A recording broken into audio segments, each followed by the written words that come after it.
قرآن کو کھولو، قرآن کی ہر آیت بتا رہی ہے کہ اس میں خدا کا نظام موجود ہے، جو ان تمام حکمتوں کو جمع کر کے پانی کی طرح لوگوں کو پلا رہا ہو، اس کو گرو کہتے ہیں۔ پتا چلا کہ یہ سب کچھ تو ہمارے پاس ہے، اور ہم باہر یہ کتابیں کھول کھول کے ان سے کیوں سیکھیں؟ کل شیء یرجع الی اصلہ،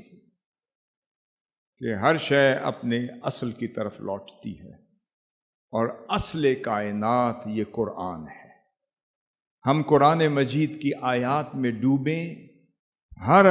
آیت آپ کو ایک ایک لیڈرشپ اور مینجمنٹ کا درس دیتی ہوئی نظر آئے۔ یہ وہ فکر تھی جو اللہ کی توفیق سے آقا علیہ الصلوۃ والسلام کے نالین پاک کے تصدق سے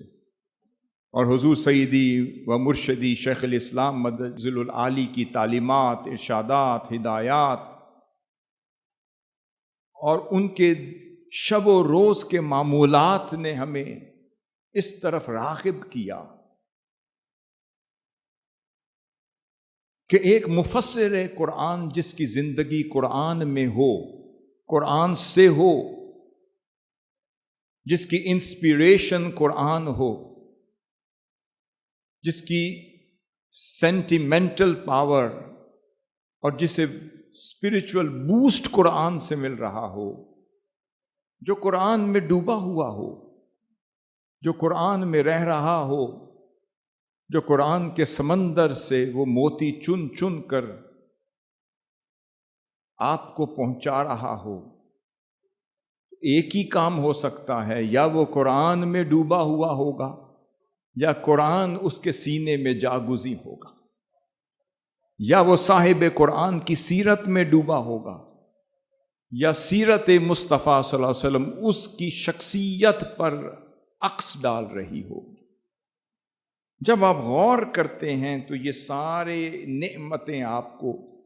اس طرف لے جاتی ہیں کہ قرآن کو کھولو۔ قرآن کی ہر آیت بتا رہی ہے کہ اس میں خدا کا نظام موجود ہے، ہر آیت میں خدا کا حسن انتظام موجود ہے، اور حسن انتظام کو مینجمنٹ کہتے ہیں۔ جو چیز بگڑ جائے اسے درست کر دینا، اس کو مینجمنٹ کہتے ہیں۔ اور جو خود سے سمجھ نہ آ رہی ہو، کسی کے پاس جا کر سمجھیں، اسے لیڈر کہتے ہیں۔ اور جو سمجھا کے ایک نظم کے ساتھ تمام امور کو پرو دے، ایک سسٹم بنا دے، اسے آرگنائزیشن کہتے ہیں۔ اور جو اسے منظم انداز سے چلا رہا ہو، اس کو آرگنائزر کہتے ہیں۔ اور جو ان تمام حکمتوں کو جمع کر کے پانی کی طرح لوگوں کو پلا رہا ہو، اس کو گرو کہتے ہیں۔ تو پتا چلا کہ یہ سب کچھ تو ہمارے پاس ہے، اور ہم باہر یہ کتابیں کھول کھول کے ان سے کیوں سیکھیں؟ یہ سب کچھ تو ہمارے اس ادارے کی بنیادوں میں موجود ہے، منہاج القرآن کے دسترخوان میں موجود ہے، ان اداروں کی بنیادوں میں موجود ہے، ان کے رگ و ریشے میں سرایت کر رہا ہے۔ صرف غلطی یہ ہوئی کہ ہم نے ان میں ڈوب کر سراغ زندگی پانا چھوڑ دیا۔ اب یہ جو میں نے ایک کوشش اللہ کی توفیق سے آقا علیہ الصلوۃ والسلام کے نالین پاک کے تصدق سے حضور سیدی شیخ الاسلام کی دعاؤں و توجہات کے توفیل کی،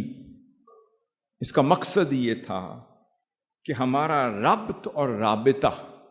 قرآن کے ساتھ صرف تلاوت کے لیے، صرف برکت کے لیے،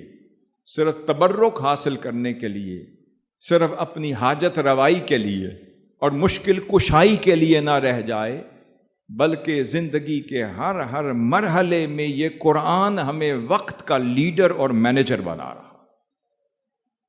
یہ قرآن مجید کی ہر آیت ہمیں گائیڈ کر رہی ہو کہ اس میں بھی اللہ رب العزت کا حسن انتظام موجود ہے۔ اس لیے کوشش یہ کی کہ جیسے سورۃ الکہف آپ دیکھیں گے، انگلش میں موجود ہے، آپ لوگ خریدیں، اس کی ایک ایک آیت سے اللہ کی توفیق سے کوشش کی کہ لیڈرشپ مینجمنٹ کے ٹولز، اس کی اصطلاحات، اس کی ڈیفینیشنز وہاں سے اخذ کی جا سکیں، اس میں سے لیسنز ڈیرائیو کیے جا سکیں اور انہیں ہم اپنی عملی زندگی میں امپلیمنٹ کر سکیں۔ پھر کوشش یہ کی کہ اس میں سے جو سوالات قائم کیے جا سکے، انٹریکٹیو سیشنز ڈیولپ کیے جا سکیں